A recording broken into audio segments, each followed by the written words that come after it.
Salut à vous tous, très chers abonnés, amis de Tonton Promo TV et de ma solo et Sika TV. C'est cela l'objet aujourd'hui, ce soir, en featuring Ridolf Nkosa, Tonton Promo, Papa Mapasa, Aluba Babengi et Chamboui, en featuring avec Mobola Teti Mikiliste, promoteur de la chaîne en solo et Sika TV. Nayende Lelo, Tozongi Sousou. Tobeta un tout petit peu par rapport à la date du 18 décembre 2020. Une date qui a essayé de faire couler l'encre et la salive parce que la date a fait l'objet de sorties imminentes ba album Mibale Bimaki Jouana et puis Denzembo Bimaki Jouana ya ba artiste na biso na kotanga Fali Poupa di Cap La Merveille El Marabioche Aigle et Héritier Watanabe Gogan Montonantembe Mopao Mokonzi, Lelo a commis double king Songambeli et pourquoi pas aussi Feregola ou Bataring et Chetani. Donc le 18 et comme qui date fatidique. Nous savons que nous sommes poursuivis par le temps. Le temps nous imparti peut-être Zamouki pour topé Sabino une analyse appropriée et approfondie. Mais déjà l'actualité oblige, nous sommes obligés de revenir pour vous donner les premières impressions par rapport à Biloko et Bimaki Joana. Mais juste avant de continuer, permettez-moi de saluer tous ceux qui nous soutiennent, particulièrement moi, Lovely Pont, Dodila Siza, Babonena Bisso, ADG Moko Atombula, Minga français, mais la PC Mbote, et pourquoi pas aussi Fils de l'homme, et bateau nous choisir pour soutenir Bisso. Donc, sans plus tarder, Nakozonga et Paya invité Nangaï, Mobola Teti, à qui je dis salut Mobola Teti. En tout cas, salut papa. Soyez les bienvenus, merci pour avoir accepté notre invitation. Oh, merci pareillement. Et là déjà, c'est un grand plaisir encore que tu se retrouves dans la soirée Lelo. Nous avons Pambola, nous avons eu Covid, des gens dérangés, mais si vous avez besoin de sur la biso, et c'est moi là, oh, la réponse est dans la biso. J'espère que c'est pas ça. Merci, nous espérons que vous savez ça. Mais juste avant d'aborder le fond de notre émission, permettez-nous de donner quelques informations juste pour dire que Déplique Pomba a fait déjà sortir un clip, un générique, na titre ya Ebondo. Ils sont sur YouTube. Vraiment, je ne voulais même pas faire des commentaires, na recommander nous juste pour qu'il nous pour consommer et il y a Sam, mais c'est Sam aussi en featuring avec Ibrator, na toujours na compte il y a échange culturel, bah aussi conseil la biso un bon son au bon mi balé, bah ça n'a juste pour nous les premières impressions il y a Mobola Teti. Oui. Connais-tu sur les sons et les clips de Sam Chitou et les génériques de Déplique Pomba? En tout cas, premièrement, nous sommes tous les gens qui sont dans le Sam, tu me laisses comprendre le lot. Qu'est-ce que nous avons caché dans le quartier de la tête en raison. Je m'excuse pour l'imsanga. En fait, quartier de la tête en badaïti na étage à souka bangome ngome ningisaka mokila te mokile ningisaka ngome te au moins que base ya vona bango za biloko la muto babengi nani comment Suzuki les Zomo. Alors il est venu un temps ba Suzuki ba kendeki Sam Chitu akoma loko la base so botali net album loko ba magie ba Suzuki be bazaki me so satiki Sam Chitu na kati era beta nzema chamboye o beta kana ni loyer. Donc ce sont des bateaux à piliers. C'est tout dans Olympia. Ah mais non, c'est un monsieur qui est talentueux, vraiment, en tout cas félicitations. Au moins il va esprit autre chose pas battu à moi. Quand moi j'ai vu ce monsieur là, c'est un monsieur qui est simple.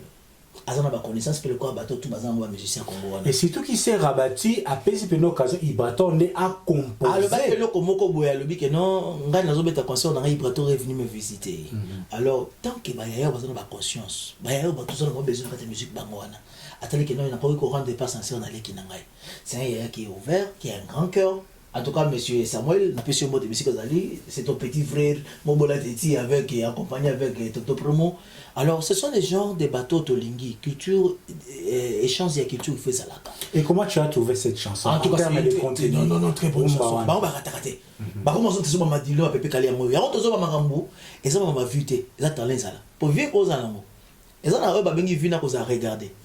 Bah, nous sommes à la musique, mais osa regarder pourquoi pour ba na musique lo ba lemi na bango bata oti na sukate mais bango so ba passer 50 000 personnes donc 50 000 personnes maintenant ba regarder bango ba c'est ka vu mais ba regarder bango tozonga ba sujet mususu mais vraiment en général c'est que j'ai aimé avec le monsieur kozala lelo na esprit wana ba leki na biso bazoya ba prendre des peines so ba ya et j'ai aimé Vibrator a dit que na bana ko yemba rumba mais na bete ke ba ya bazana clément rumba la katina. Et par rapport à des plics, par rapport à l'expérience, déjà tout ce que ça va, c'est déjà une très bonne chose. Félicitations, tu vas consommer un point faible. Tout à fait. Point faible, Oyo, Monsieur Samuel, Babeti, na lekinaye, Vibrator. Alors, quand tu as des plics, il faut masalangai, bien que tu vas voir mais oui, c'est mon ami. Et ça, la mérite qui n'a qu'à rater la vie de Ibani. Ayebi, n'a reproché à n'a pas reproché les langues. Mais quand il s'agit du talent, moi je ne parle pas des vues. Je ne parle pas que votre bataille a eu 1 million du talent. Par rapport au clip Ebono. Impeccable. J'ai le frère Nangaï. C'est ça. Donc, en fait. Donc, les clips des plics a été réalisés par Achille Baloum. Oui. Achille Baloum même a réalisé le clip. Ok. Félicitations Achille. Soromoni HB. Il comprend des cas de Achille Baloum. Ok. Innocent Baloum même. Donc, Achille Baloum, félicitations pour la réalisation clip. Et puis, tu as un bateau, l'autre commence à avoir la confiance. Donc, on a fait des américains, la clip à partir d'Achille Baloum. Donc, Achille Baloum, bon travail. Mais, vous voyez, vraiment, à 100%, j'ai aimé son nom, premièrement. Il y a un bon design qui toque. Clip déjà réalisé par Achille Baloum. Vraiment impeccable. Mais, vous voyez, que moi, la queue des gens, Mickey.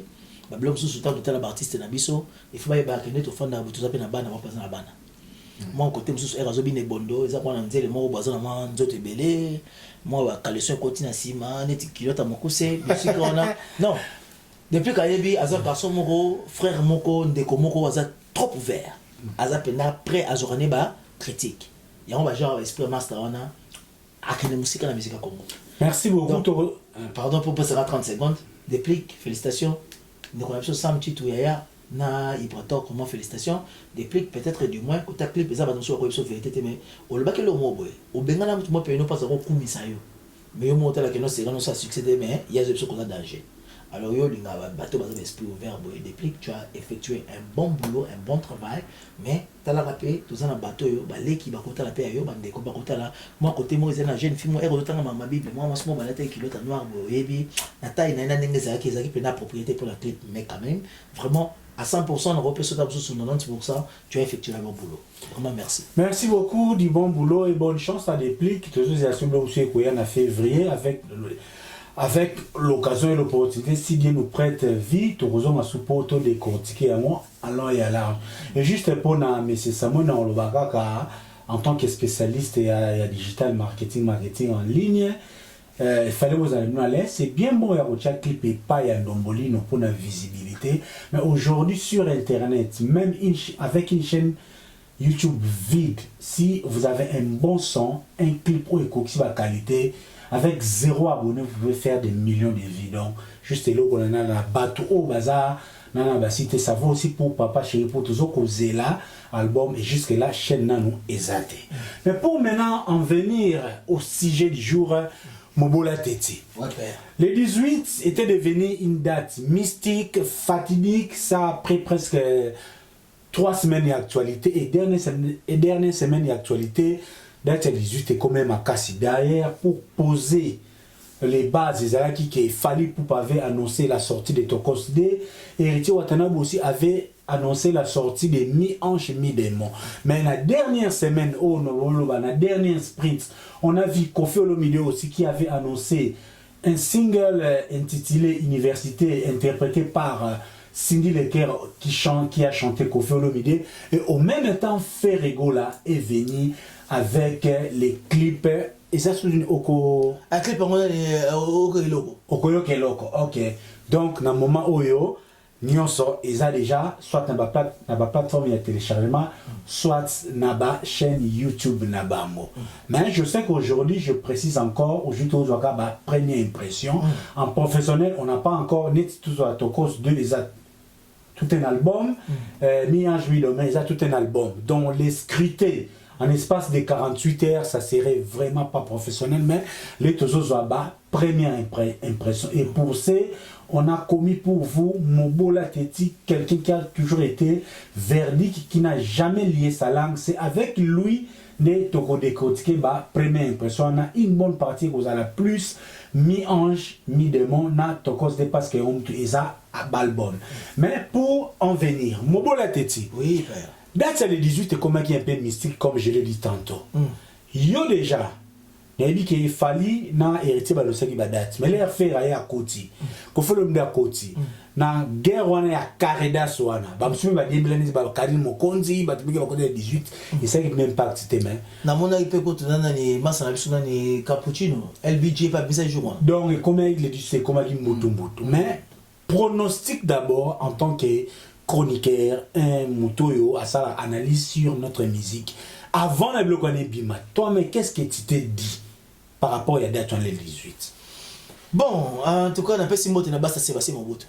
Il y a maman Cordelia Bafosette. Je le salue aussi ici, Kazali. Merci. C'est un bon noco, c'est un bon tonton. Tout à fait. Alors, en fait, pour nous faire comprendre les bateaux, nous sommes déjà spirituels. Nous continuons à montrer entre guillemets des secondes. Et ça, dans les États-Unis, c'est que monsieur Mon a le bel Angelo. A bien non, ils allaient cabal juif. Oui, attaque cabal juif, mais c'est qui est vrai. Monde spirituel existe. Nando quitté. Bandogeza bateau n'est pas beaucoup ça. Quand on a une réponse, mais si aux États-Unis, sont talingai, on a une communauté. Obi que yana expliquer mama Angelo za ba Angelo musu bazanga pa komi balé musu bazanga 4 musu bazanga 6 obenga nga soto kota ba loge. Alors parce que congolais vous êtes bêtes tant que vous êtes comme étant normal boluka toujours montre ba blongo pour kota ba bêtise donc on les a chona bino. Alors nga déjà pour na yebso kaka mitimbela bisiko za so yebinza mbete nzamba exista. Alors déjà pour la na réponse na question na biso opposé la date peut-être nga net ngeni ça inga. Mais je suis une personne de vivre en physique mais physique avec ça mes araboutum de ça là. Ça c'est vrai. Pourquoi battre sur Tifo Bozaka les mêmes le 18 ans? C'est déjà une question entre guillemets. Mais tous les bateaux yo, malé metoko, zonga sur yango. On est dans le monde spirituel. Dans le monde discours physique tu dois vivre boy, ça date on za pour la motivation. Parce qu'il faut pas ça rappelle d'absolu de loko bengi concurrence loyale wana. Et c'est là bata moto yeba ki na époque moko boy, papa we mabwaki, pepe kala bwaki, kester la bwaki, parce que bato bazo ko admirer de la bonne musique. Et ça, je suis pas dit que temps ba biloko. Moi, je la différence de la bonne musique. Mais là, parce que faut battre, na visibilité, moi j'avais aimé ça. Elle a des résultats, la vérité. Ça c'est vrai. Moi j'avais aimé. Où tu nous as dit, na pesi LBJ cappuccino, mbote, na pesi fali pour mbote, na pesi héritier, watana mbote fait rigola, bango tout. Basali o mibali to yeba ngona bepoko mozara bongo Cindy le quoi ça Cindy le cœur na pesi ko grand papa na pesi mamote merci pour na comporter ma correction na bosanaki to yeba basali mozaki quoi ça ils ont mettre à côté na madilu zonga mon amour bon donc quand on d'abord qui semble quand on d'abord qui rouma mais boyo qui on en même temps babi peut ko admirer ko zonga na kata musique mais les lorsque comme na bateau azo ko ça batandole alors et loko yo ça fait un bon bouton où il s'est assusté. Alors, comme moi j'ai vu ça, la première impression, les gens ont dit que non, tu vois, parce que vrai talent, n'a pas tout ça par rapport à son bon visibilité. Donc, tu as l'impression que et maintenant nous sommes pas juger. Merci beaucoup, c'est comme ça que ça fonctionne avec Mobola Teti Mikiliste, on les a impressionnés, mais il y a une méthodologie, il n'y a pas ces 4 artistes, mais je voudrais qu'on s'attarde plus sur Tokos de Namiange, mis des moyens de albums. On a qu'un an single, il y a faire un an à pointe sur ça va au aminé. En tout cas, je vous en prie, pas parce que donc méthodologie au cas dans les autres, mais en tout cas, je suis à l'aise. Donc quand on a album. Ok. Donc les 18 c'était annoncé. Course au et banag makas qui et puis ils ont sa concurrence makas qui mi ange mi démon contre Tokos de ya Fali Poupa. Enfin, on est arrivé les 18. Déjà, ce qui avait chacun dans une certaine mesure. Premier constat, on a sali, n'est on zelango, na YouTube ne ba mesanara mais bon on so baki plus na ba téléchargement. Surtout que na moko. Tout que na Fali Poupa Tokos 2. Et bimi déjà les deux a sous ninité. Impressionnant yo observation ni au sali heure Tokos 2 et bimi les 18 et les clips. Il faut noter qu'il fallait pour pas abîmer si juste là quand clip na o basena daju un coup na combo ya un coup donc tu as ce qu'on a YouTube mais le reste c'est ça na ba streaming la plateforme et téléchargement impression les années par rapport à Tokos 2 en général nandambo les jours monitor en tout cas nandambo natala qui était à bino bamutalika su o eza professeur na nous topesa bino cours na ebi mingité naza konifat bino baba chroniqueur mais boyo kata mo konifat tu tamse pesa bino maele donc quand j'ai vu ça félicitations à Fally Poupa compte tenu à visibilité il a la visibilité il est visiblement qu'il est là mais nga elo nazo lingate nazo kamawa na ba flatteur bazo mela pena Fally obet après 10 à 20 ans visibilité ezo sala pe rémunération ya yo moto mais otika nini neti yo lelo betaki na message ozo ke lo fait madilu ozo bi lo fait lombo ya yo presque etika la bongo. J'ai compris une chose dans Nathalie et l'heure de chez Fally Poupa, j'ai félicité, le son était bon dans lundi penda moi bah chancer belé naie particulièrement bah chancer belé mon qui la lundi mais j'ai compris que bah tout déjà n'était un bah warrior bah ça t'a bah falité bah ça nous critiquer était mais ils sont des fans c'est quoi fanatique y a mon avis ça bah on a pas boum ça maïle na monter bah ça na kibomoto on dit que bah éviter les couleurs dans des pays bah fanatique na y parce qu'on comprend les Congolais sont faibles d'esprit dans le bango le quoi Aza Fally c'est une personne avec observer le terrain il a des faibles esprits oh bah accepter la façon moi je dis à Fally Poupa quand il y a qui dans ma chanson et ça ma chanson sous à celle de 2 ou 3 minutes à répéter les kaka chérie bolingolanga bandela moi je m'excuse bolingo ça va pour la tio msapina solo aïe mais encore bon je m'attendais pas n'attendre besoin de musique urbaine parce que c'est ok moi que tout ça Fally mais tout mes côté moi entre guillemets comparaison moko deuxième album Nasala par rapport à l'album Rumba Libana banda côté dans monde international héritier peut-être deuxième album dans le monde Rumba mais avec Fally pour passer que je me suis retrouvé ça quoi ça quand il y a une chanson nyonso na tokos déjà un mabomba ka banda bango mais oyebi média et ko ça donc comme pour dire que pour toi au moins peut-être différence entre Tokos 2 na repère exemple au batumi balingate na mokili oyo batumi balinga exemple na mokilité mais ba autant le de rivalité na époque mozara lombo tabulé bato quoi ba bon le quoi batabulé mais Lombo azakana nous peut mal beaucoup ba kena pe succès boya la qualité to que tozo ngate jibe très talentueux que wera mais wera na oreille musicale ba kena balance lelo nzambe a changé génération le se faire mais Fally azana ora mais c'est le bon balance pour se faire d'abord il mais Fally aller kala mais marqué ka ba to faire il a fallu belé ba moi ça comparaison à faire été ba ko ta chambre ko ko tout mais bah comment tu vas mettre Gims makamatu mais surtout il va niveau mettre Gims mais ndenge ba rap doit mettre Gims ba buba fallait na katchonate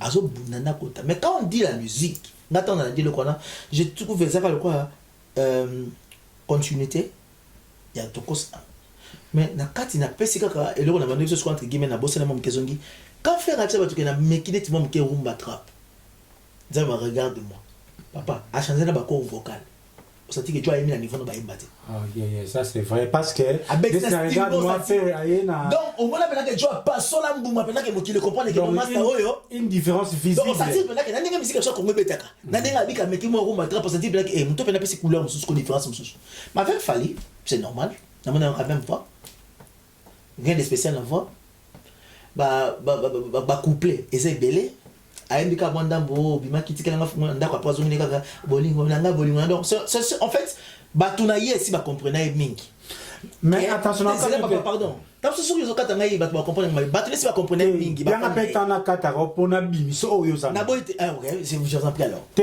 continue ba fan na ye ba comprendre mingi pour bazo ba ke musique les ambongo mais ba otala talenté ok na ninga visibilité fallait za na visibilité wana ko boyela mote Nanenga va streaming na muda comme na ba presque ba 1 million et quelques c'est bon mais à côté kanini 10 ans 20 ans après neti moi eba madilu na loambo ya yesu kwa côté kanini ba genre ba musique wana moi na zela ka Fally na critiquer na ba rumba au moins les cas ko soka lembi ko buka mbuma ako sa balinga so mbuma so za mabe Fally là comment comprendre que ba le roi ba bina filé ba comment beta ba rumba bien bat loko la ba ibrato ba beta ba rumba bien ba depuis qui coûte ba kolo ba rumba ba génération belle tape sur na comment on a fallu comment ba so rumba ko toana ya nga comment ko flatter mingi bato ba ndimela kae ka kenon ba monde na libanda pona ba rumba le lo so yipsinga ba biloko neti ya toto mona loko mo ba kana douter nani oh nani ya comment nani ya mona mbali comment oh nani mona mbali yo bila filé oh azobeta ba box ba si ba so yemba imaginez chanson wana so qui toucher so qui dit ya mobwe ba maman qui to ko ko mbinsa pele na nganda fallait comprendre que ba tebele ba ko ngone na monotone mais pona vena oyo lobi neti na nzembo ya oyo fali basali na Dadju il y a un coup mais fali ayembi koyemba excusez attention Dadju pe ayembi parce que son tali nzembo un coup clip to reproche à fali moi mixé tout par rapport à l'autre téléphone ils a clip mo presque des tableaux boy na ndenge be logo ça ka des tableaux mais na clip bo no mona ba kei conception de bache wana côté clip côté son peut-être je pouvais partager ton point de vue dans mon on la tube musique mon point de succès mais avec un contenu vide mais Dadju pena ayemi fali pe ayemi mais il rencontrer kaka batante sinon par rapport à oyo ndenge linga eloko ko vendre la musique na biso libanda papa to comment sur la comment tant sur mais pas si sûr comme to sur on est deux choses mais tellement que nous on a peuple mo ba mso ba comprendre mso ba comprendre te ba pona ka le quoi jalousie déjà fan dynamique il est mon bon tête nanda monta ma personne qui répond mais quand il s'agit de ça va toute vérité faut que ça va ma vérité au moins à niveau to que na fali ndenge ba beti le kona na boya monter clip on a j'ai apprécié na Dadju de commettre games na pesi moté moi na papa na so fait tabouler et yembeli fait nani fait bolim ça na quel ko fait tabouler bo excusez-moi na de kolanga na confondre na katiki ba pegita bois na katiki ba pegita bois bolim ça en tout cas papa za na bon moyi papa janana ba de relation bana yolo bon comprendre donc quand on dit des vérités c'est que la musique ba pepe kali na époque moko boy banda kuna bango to kuma na leo na banda loko za kama kala remarka ta ba tout ba za okende kini kala so to zongi loki no ba venir no zo mona munene na bomwana mais ko zo ko na muki banda ko pepe kali ba za na ba époque wana ba madilu na mokila lelo tam susu banda ka mo fleurir ko mona munene ko yekango mais na époque ba za danger ba beta ki musique ya mbongo mais ba beta ki ba tika ba biloko to kuma lelo zonga mon amour il n'y a pas de musique internationale musique no rende est percé que ne libanda Fali papa je comprends que c'est une personne sur qui na internet il a nino ba tu bele ba mo non te papa zaka ba fan na ye mais ba yebsa ba sungande fali yango biso to mo sunga fali biso ko tala ngama sa ko inanga te so la vérité na ko ndima te que na nino visibilité za nango na fali visibilité za nango mais ba sale loko likolo ezo ko ndajina ba 3 millions quelque vérité nga yo no linga na iba mogola tetina nga nzembo ya un coup parce que dans la nzembo il y a ba elima orchestration nzembo wana ezali subas ndenge ba yembi mais pour moi n'est-ce qu'on a constaté qu'il fallait bon ils ont presque dans la même conception mais a évolué quand même a essayé quand même kuyemba par rapport à ba sa bouche pas ba problème wana sérieuse et je m'excuse ils ont des problèmes sérieux Nathan bossa musique na bango odelo mo boye nzambe sora sungi fabrica za bimisi quelque chose kala bingite awa pour la Sonic on que net na Sonic ko net ba production net ba biloko minene en fait bango bazo zora ils se rendent compte peut-être que ils se rendent même pas compte que même la langue peut être détruite quelque part ça c'est vrai quand vous allez chanter une chanson Bouba Yembi l'accent ya Bouba et ben l'accent mo na yote mais s'il y a des experts bato et tout comme ça bon avec ta voix Fali tu peux essayer du rap dans la chanson mais ça ce qu'on attend un rap so ça na moté yango moni fallait azo comprendre ba point faible que tout mususu yango na zo encore batuka parce que bi chanson ko beta mais so ngamo na zaki plan talent ko sala rap ko meka ko signer boya ko sala ngo mais yango moni ke na nzembo yebi ke no muta kota boyeza Dadju aliki Dadju asala côté zazo ki poko mundele basala na côté boy damso ayebi ba biloko nini wasala fallait ce ko azo jouer ce que c'est un bon donc fallait la ngaka conception na il sait comment jouer avec le peuple ayebi conception un peuple congolais ayebi ndenge ko approcher bango ko sakana na bango quelque part mais pour moi ce qui pona ndenge batunesi bandimela fallait papa que pour la visibilité des dangers pour que la bande ko badini ke ono ba trophée ça fait en 3 ans ceux qui toko si a fallu 1 an de simbaka ndeta so beta ba concert a minene bisika ba mindela fandi ko la biloko monate ya mona ça c'est vrai parce que loko kanza les simba beta toujours mindele c'est avec ça que notre musique internationale ici Corneille à Rwanda le mwana no kutuwana Jean Goubal a beta kana ba télé de la Kombeku na beta ka ba mindele ayaka kutu na ba Belgique sans que ba yeba kutu Jean Goubal a beta ba mindele parce que musique na yeza so ba bien international donc bazo ko la œuvre fallait beta ki tokos et si on mona ta wapi na tokos ne ba streaming te kamara danger to boité mais et si quand on a bête concert moka pour un public mo boza différent par rapport à public sur congolais ka bête ko pour tokos un des bazo boza international des bayo kango te zana kaka musique mo biso so muto kango. Donc si je te comprends bien Mobola Teti, Fally Ipupa avec Tokos 2, c'est bien bon en termes de visibilité, bah streaming. Na terme visibilité. Mais azo vendre la musique na biso. Ezali na musique o ba bengi, ezali musique o ba bengi view na ko regarder. OK. Pour regarder na hôtel le bango a kamite ko vieux zani. Moto so ko za bandi les vidéos go. Ata ko ya na ba yango lungo. Mais YouTube est compté. Mais c'est compté que 1. Mais so que tala na ba chronotage ba minute. Au moins que atala mi 1 million, matala mi kaka 450 000 heures. Donc c'est que moto so bandi na ba katinango. Mais regardez par exemple que tu bandi vidéo pendant na suka yango le ba vidéo ngam so zaka. La salle 3000 personnes batalinga. Mais la koti loko là 30 euros. Donc voilà ni bataille pour la vidéo de bandeti na suka. Ya ba benga ko regarder na view. Vieux zaka na roba na boyelo ta fali, ba blom so fali. Na bande ko yokango. Na yoki ngo pena presque tout. Mais ça de super rosa là, abandika bataille imiter la katina. Et puis koti encore que musique urbaine on peut ça dans la programmation ba son tout le monde a son parler ba son. Soki Tokos 1. Ninge batu ko ba ken pena ba mutalika su na ba o mususu ba Frank Stemai na ba o mususu na tanga ba kombo limsanga. Photo ba vérité o bazo détruire la musique congolaise. Ba ni ko ça au milieu du village ko ba vérité, ba za mutuma futa ba ngona ba o mususu ba Mumbaya. So ezali ya solo pona ba ba kanisa. Que to eloko nyo surtout o ezala simba ka surtout ba biki na monde urbain, o dans monde urbain, la musique urbaine.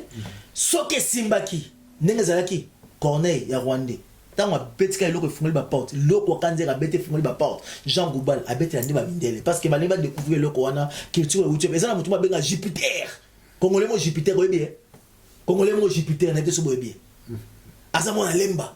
OK. Abeta ka soko betika ka Jupiter na Oasis orchestre na ye ba beta aux États-Unis devant batu ba milliers de personnes. Mais batuku na Congo ba bete moment na lemba Jupiter ba uta ba Jean Goubal qu'est-ce que moko ba uta ba za ba oni sur Jupiter akoma faible mais so la musique à Jupiter au romboya même indele ba kota na ngopani ba découvrir le moi sika bon so bobi ke wana za ka musique urbaine à ça c'est là qu'on va concert azolo ba concert rebelle peu le rosa siko ba se pele ngofo ba découvrir et que pesa yo ba contrat et ça que ba benga yo ça c'est le morceau disque que Camille bon mona ngosi et c'est ça lelo ça c'est version et pesa ba concert à makasi disque que bien pesa et pesa concert bon so ce qu'on a bien comprendre yo lelo tu estimes que Fally Ipupa est-ce que à kotombe kaka na ndenge ba papa wemba ba salaka ba émotion bien ba kesena ba nzinzi et la musique est rose à la paix quelque part mais et vendre de pour toi tu estimes que il y a que la rumba qui peut bien vendre la musique congolaise. Et loko oyo oyebi ko sala bien et loko ndo oyebo pesa na bato on ne donne que ce qu'on a.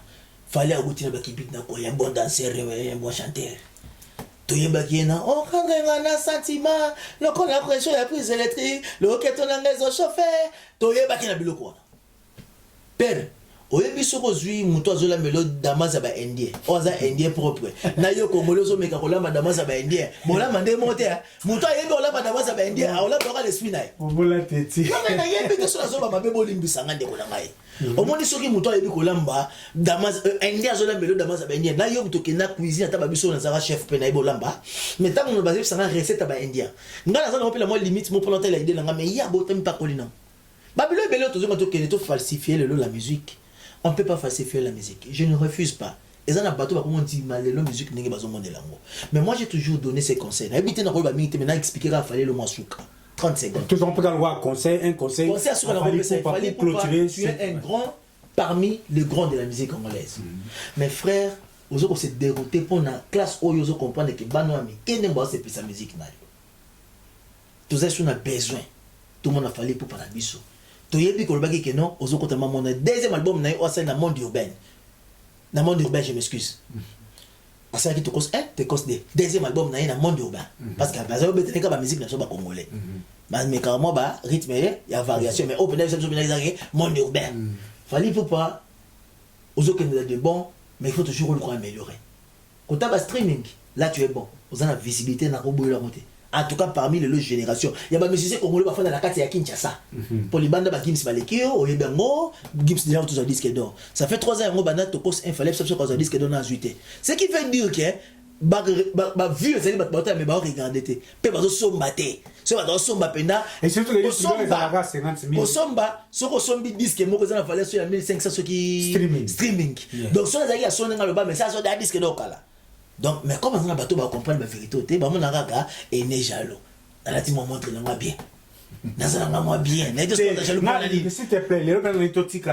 na mais si on laisse ka kolobelela ezala art que toujours kende so que ça là qui tokos 1 ndenge ba lobela que t'es comme grave ndé à 3 ans on défallait on dit que lokala na zoate ce qui veut dire que ba ça là ba vu mais ba regarde les acquités et puis streaming les acquités ba cancela bon.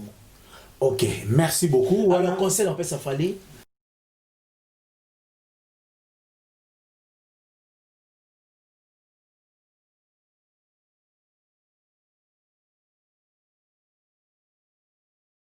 autant de la musique à Congo, on a pêché les kaka analyse autre ba vrai yo mo pour bien so ezali peut-être cause ainsi mais bon tap sous bango ba en Afrique ba comprendre biso ba miki liste ba ba streaming te ba ma moitié en tout ça so ezali bongo na 3 ans sur un disque d'or mais ce que ça bongo te fali papa bongisa ezana ba te pele ba sepela no ba komi ko baye pour na bano ba pe na yo ba ba moi pas ma bien te za mo pe no le ko bongisa za artiste na biso en tout cas plein de bonnes choses to accepter to cause na monter moko ba chanson bela kitoko et bonne évolution na yo nzamba pambola ozamala mfali po. Merci beaucoup. Quant à nous, je profite juste pour dire salut à toi, Pascal Chioka l'inoxydable, Théophile Mungangalentelo, Bibi Waifa et pourquoi pas aussi Mano Schengen. Juste toi profiter de Canada deuxième volet la biso, Mi-Ange Mi-Démon, Héritier Watanabe pour son deuxième album, retirera des alaki bien et Mbaki Abimaki Révélation, mais Mi-Ange Mi-Démon c'est l'album de la album il y a confirmation. Ils n'avaient pas annoncé les 18. Quelles sont tes impressions par rapport à Mi-Ange Mi-Démon? Héritier déjà félicitations des mots pour la folie pour pas bah on est pas mis ça qui journée en tout cas débat qu'on a c'est pas parce que dans le côté ça n'a pas fait retenir na sindité parce que on s'en va singo kaka mais bango peut pas mis parce que album héritier à faire découvrir biso sur Babylone dit tango etani moye ko bima kasinga na moto mimi on a suka nengeza la kate donc héritier quel quoi avec ate ayemi penza yango ngana wiyo Mabotolinga bongo pona kinsala. On a dit monter. Ce sont des fallu bongo manque de créativité. C'est ça. Fallait ça la bureau quand tout se pèlerin to mettre la ki maboko auto ko beta nzembo na biso ya message. Kasa zo ki veut l'ombo na na fait so madidu. Kasi pas tout ça ko besoin ngwana. Bo immortaliser batu na biso moko. Hein? Consommons congolais. Allez-y. Est-ce qu'il fallait mettre un message to se pèlerin monter?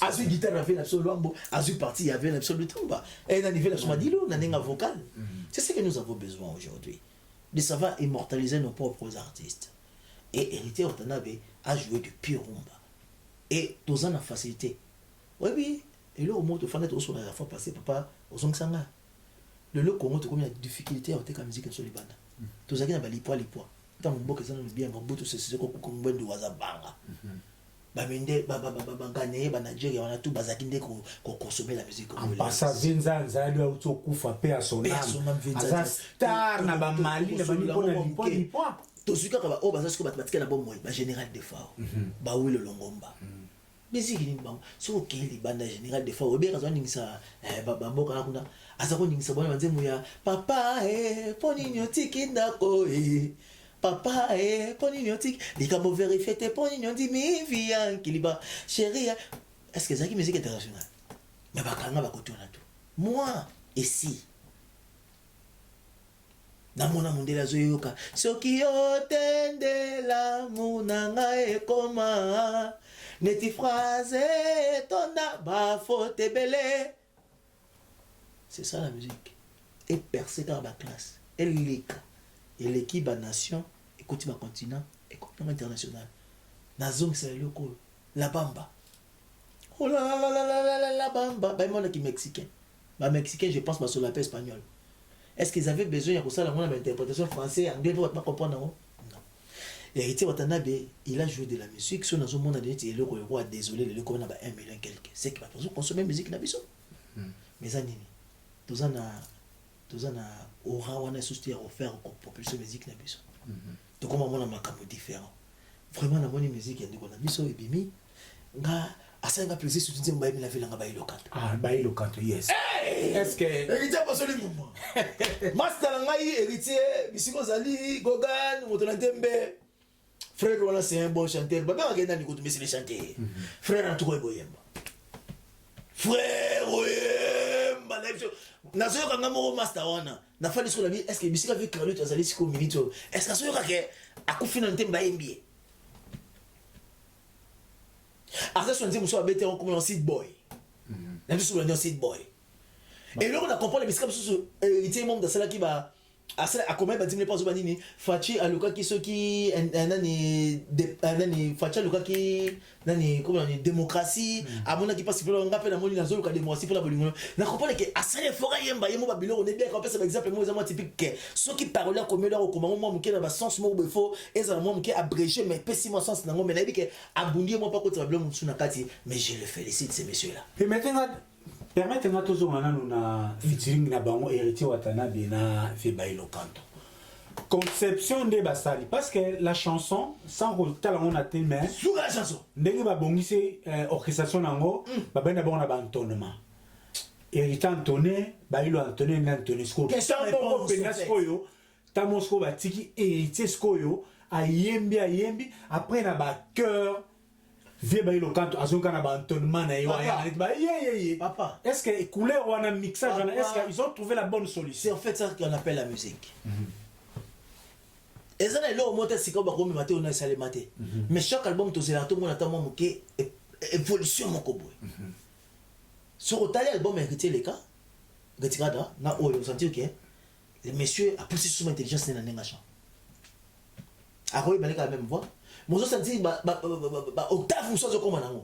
Au moins la que héritier a évolué sur on a dit mon héritier yembi ngo tellement est-ce que a utilisé la présence il y avait les la zone maloko siko porter parole OK na porter parole mais na bien ka batala ngani ngami ko batala na moni na streaming en tout cas c'est le cas qui 200 quelques mille sur ngani et kamata comme malem malem mais ça bouillet ce kotika ne ba œuvre non mais attention 200 000 pour héritier na streaming o aye kalaté o isa deuxième album na ye par rapport ya banet il fallait azana ba million pour ça déjà kala parce que na kota question ya fallait surtout zone na kosaka entre guillemets fallait ne ngaza bongo na ba streaming ateka ne soumingi te pour fallait ta so ateki akabola na bato te entre parenthèses bon pour ça ba fitili bon entre parenthèses pour selon la valeur ya héritier faut talango en termes ya proportionnalité. Ouais. La pédagogie va le banir. Ouais. Sur la peste le même examen. Oui. Yo en a 20 ans. Aujourd'hui 8 sur 10. Na moi il y a 12 ans. Aujourd'hui ba rocha moi na 12 ans les qui on a maillé. Poye aza moi na mukie. Oui, en termes de chiffres, et ça na ba streaming de mukie. Mais comme un nouveau venu na téléchargement. Si. Et sa performance. En tout cas, le monde merci déjà pour l'enseignement de l'eau. Déjà pour Batubina, faut pas comprendre l'eau. On m'a dit l'eau. Parce que les gens ne veulent pas comprendre la vérité en fait. La vérité est simple que la vérité va bateau yo, les lots va vérité à la musique congolaise. Ah tu ngai.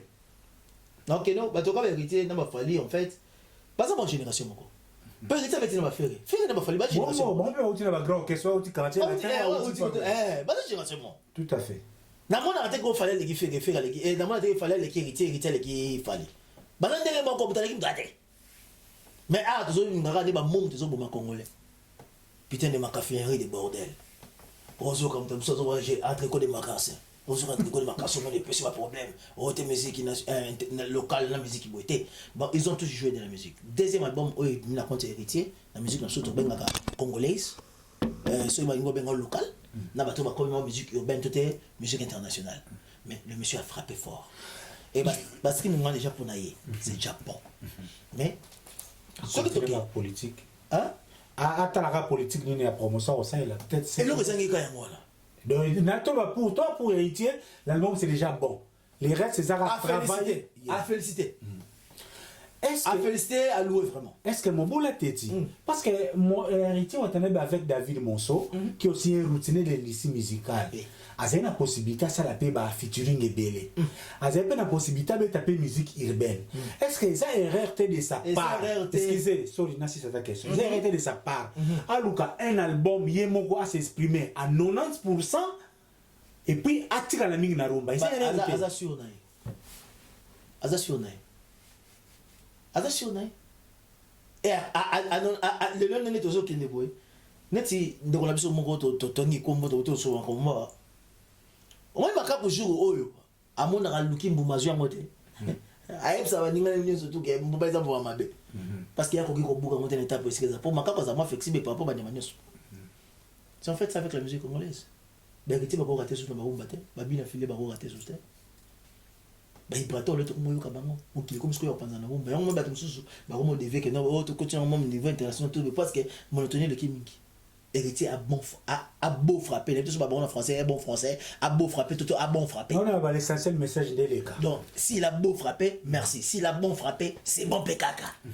Il a frappé. Et à ça, il est fort. D'ailleurs, mon combien de fitting à ça, la Katuna Mingite Mi baleka. mais à l'équipe, c'est un peu moko. N'a Oyo va participer pas à te mêler pour la visibilité. Pour. Oui, mais ma ça là, nani babe on est fitting ebele 2 heures au Kaboli chanson 50-50. Si on continue au travail militaire, quand tu vas tout ça c'est vrai. Est-ce que tu comprends? Pour la minute on est un coup. Donc ma femme il y a Dajou, na ma femme il y a fallu 50-50. OK, tu il a fallu battre sur 30%. Il y a des gens battre 50%. Mais ce que ça dit et quand tu la compte a fallu. Mais héritier a signé pendant la risque toi vie. Fais ma chanson sur la Nyamo Pepa impeccable. Et tu vas dire moi dédié maman Rachel Foot. Bon, sur la zone, comme ça, héritier, n'expliquera au bêtisier en général, master continue, bon, c'est bon. Si un conseil à donner pour l'héritier, pour te héritier, conseil, bon, quand on repère ça, le monde là, animateur, non tout. Namoni lo mozo linganete bandanete débat wa kamayo na brigade pour la makamona eza makambo na ngoko to mingite petite chose héritier kenel luka batu o bazana mama loko na bakisenso grave animateur fraîche a yelo ba la sika et puis la ba na ba laika ba ngiringiri wana na s'appelle héritier lo moko ozana besoin de société musique et ceci là omoni point ni e bondo a depuis que fandi parce que 2 animateurs on va boka décrit donc ba na boka e bondo après ba boka mukaji kabelo donc moi si kabelo bazongi na boka ningisa moke ningisa 2 animateurs efandi héritier na ndenge style ya basebel na yo oza besoin za na 5 animateurs te ba yana ba créer belé et bemsa yo lukaka neti sala makala c'est le na Clinton na peso c'est le yo mote bisiko za kin ti e boka o kuna zongi yo ti kabile ningisa oza na besoin de 2 animateurs si makaka vendre et si longola bato na tout animateur on a ba l'exotra la générique OK yo côté ko mba makasi ko bisa générique parfait. Merci beaucoup, Mobola Teti. C'est comme ça que ça se passe avec lui. Il a toujours été véridique. Au monde immédiat autour de ça, là, ce qui est vrai, moi personnellement, je peux pas encore donner mon opinion parce que Naloba qui n'a pas consulté jusque-là. Et je reviendrai. Ça me dit toujours yambaye pour te faire juste ma première impression sans entrer dans des détails très profonds. Mais le rôle de Tokos 2, l'album Yami en joué, ça album. Tu regardes au fil du temps,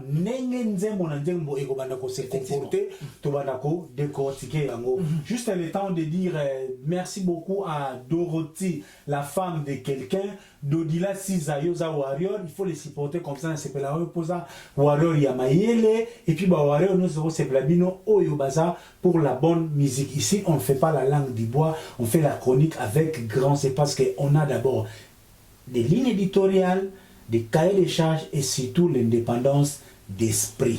Et là, on a l'émission. Après l'émission, c'est la accordité. Et là, allez-y. 30 secondes. Yeah. Message à Fali Poupa again. Fali Poupa, je t'aime bien.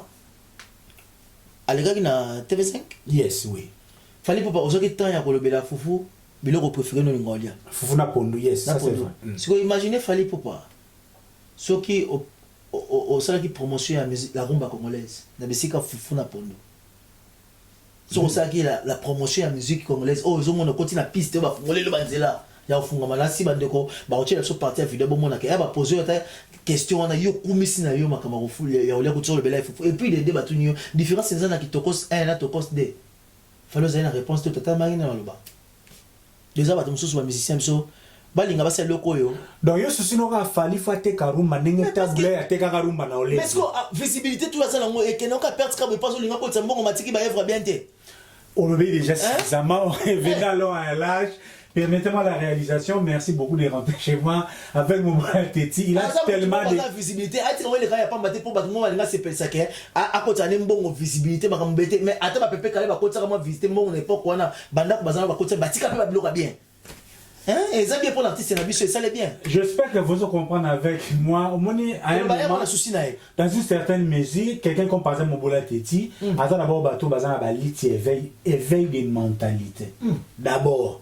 Donc, ailleurs ça, la journalisme ou chronique musicale avec sous-bassement éveil des mentalités. Donc, analyse, il ne faut pas l'attendre côté, dans le sens de caresser la poêle. Non, il a jamais. toujours été comme ça. Caresser une personne. Tout le monde. Jamais. Avec tout le monde sans exception. Ce qui te nazo yambe lelo parce que na 48 ans cette année a sorti album. Personne de sérieux peut faire une analyse approfondie. Il y a un album. Il y a toujours là. Ma première impression. Oui. Yeah. Cela nous permet que les na poto qui ne sont petit à petit en train de chiter. Tout ça les vieux les grands mots au lieu à se déclarer double king. Bawaro pe bazongi ici, fallait leur commis empereur n'était so yo kiango, je sais pas pour allongo les logos gars mon parle. Mais les gars mon pas au Kofolo Mide s'est invité à la fête des 18 avec Cindy Lecker qui a chanté Kofolo Mide la chanson intitulée Université. Ils ont un peu mélange, il y a quelques petits morceaux, il y a Gino Yaka na linga yo bongoliwa ezwanengai Bozwangaine iyo Gino Mobola Teti, votre réaction par rapport à une réaction c'est simple. On fait un la poète qui a fallu. Tu fallait on aille. Il y a musique tu a fallu. Tout le monde a fallu. La musique quoi la musique. OK. Dans la vie il fallait il a une très belle vie. Il vit à l'aise paisiblement. Mais la connaissance pour m'entourer. Mon pas wa nzambe. Ya on a ça peut fallu on a tapé sur batterie malinga. Ngate mazo exemple on a.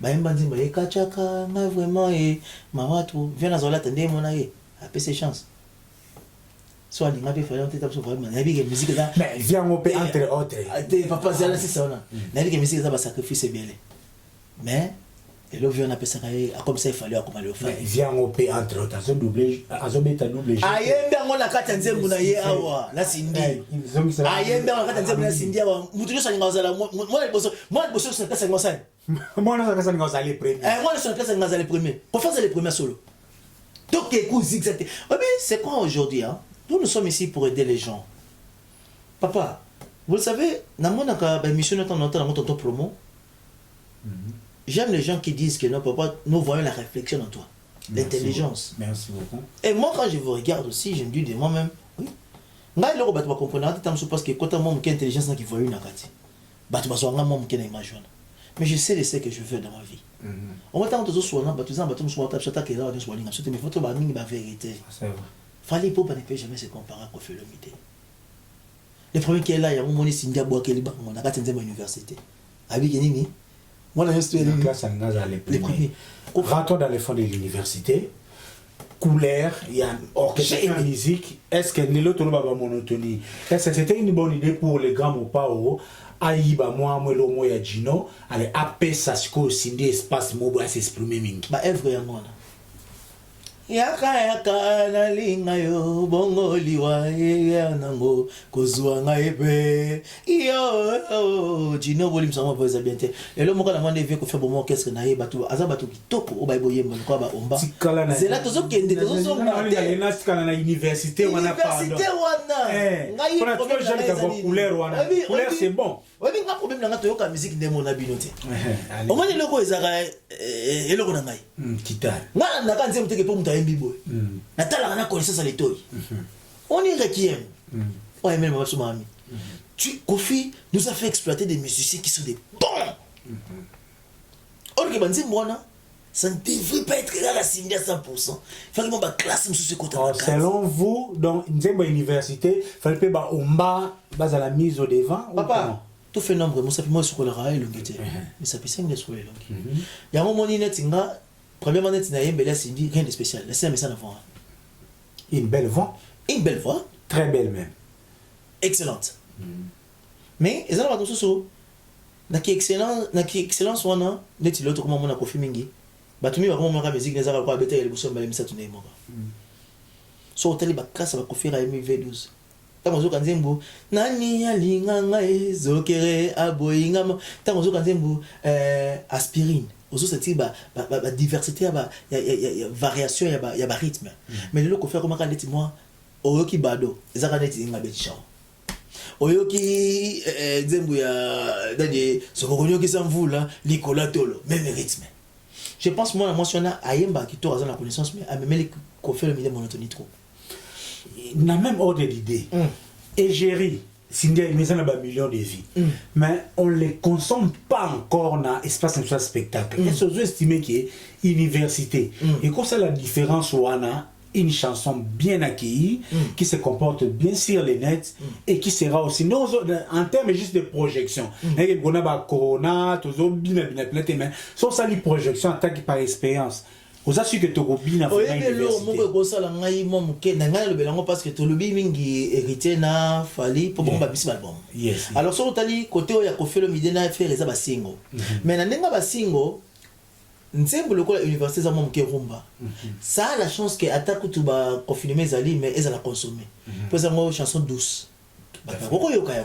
Mais bah faire retourner bah succès bah c'est ben sur le terrain des mots qui les a. Rien à faire. Moi dès la personne qui rentre qui mais pour la banganda mais avec qui Cindy Tobina mo pena il peut y avoir si bena chéri na fête qui tobina bon fête ça moi mikoleza na makameza okanga mais ndenge ça c'est moko boye na ndenga yembele o ka feeling na ngwa c'est zote misa ba poil vraiment ko komela ngo pena mais ngai personnellement tele misinga ba poil te banzembo lokola ba so na zongi eti le nzembo zokere na motema shengene zokere na katia mona koe zokere ngambo yango ya niniro bolingo ere yo motema mako nanga nyoso na pesi yo sel amour et so to fandi pena boye na katia ba fete atati le ba nzembo le betaka zokere mwana ya shengene wolo zinga mila mekani miso. Mais ma chanson, en fait, ce sont des crêtes yasuka. Je m'excuse. Succès, ça rappelle guitare. Au lieu expérience yasuka pour faire le midi. Donc, alors, je pense que Nathan Moto qui peut s'indéminguer. Tu as vu d'un style à voix, so il y a un joueur neuf, il y a qui disent qui m'a abonné, tu as vu qui m'a abonné, tu as besoin de nouveauté. Nous voulons encore retrouver ce qu'on fait le midi là. Qui donnait la chance qu'elle va voir pas sur cause on c'est bon Cindy c'est comme le roi moi le mais c'est mingi après ça le roi danger ma casse neni et ça les gars chance à jour aller battre mortel là ce que je regarde tout le monde peut profiter pendant 3 mois total 1 million ce qu'on a dit ma chanson est raté donc je pense il faut que ça soit couleur sous minito Cindy a comme déjà moi qui demandé pour nous même talent zébélé mais même Gouana et comment peut son vraiment mingi monotonie pe na kati musique qu'on fait le midi. Azali toujours à la page, le clip vient juste de sortir aujourd'hui, les jours où nous enregistrons cette émission les dimanches, le clip est à que nous consommer en haut et pona ba on spé tout le en ce qui concerne Fali Poupa héritier Watanabe héritier ou tena bimisa ta clip mon côté ba son ya héritier Watanabe ezana chaîne YouTube moko héritier topic na chaîne héritier Watanabe YouTube nano clip ezate jusque là mais nous c'est ça ba streaming ba o bazana compte Spotify soit na bato Angleterre Apple to ba Amazon ou que koyoka yango kuna pour savourer cette bonne musique parce que nous bazana na baguette ya ba téléchargement. L'émission me permet juste de dire merci beaucoup à Choubert Ngelek à la stabilité, Salon Carlos et Martino Congolo, maître des doublés des mers. Mon voilà teti to kenabiso presque un dernier élément au de te proposer qui par rapport à l'élo Ferre Gola Wataringe Chetani. Papa. Ferre le sous. Ferre a messani saki biso ere yango yo eza kotombela basozo sekani. N'inga nega songo tro. N'inga ketro. Ferre n'inga ketro. Les bengo goloa o. N'inga ketro. Bon ça va tous zonga siko. Naturellement. Ferre tombesana yoka ferre tombesana kina ye. Après les squano c'était yemo me malobango. Andra aboki ka eloko pa. Après comme il faut les dire. Ça va ngarawe à 5 jours c'est une semaine. Comme on y affiche bokoyo keloko. Ferre pas continuer 18. Peut-être ça fait un an, on a au bon avec un c'est ma taringa provocateur.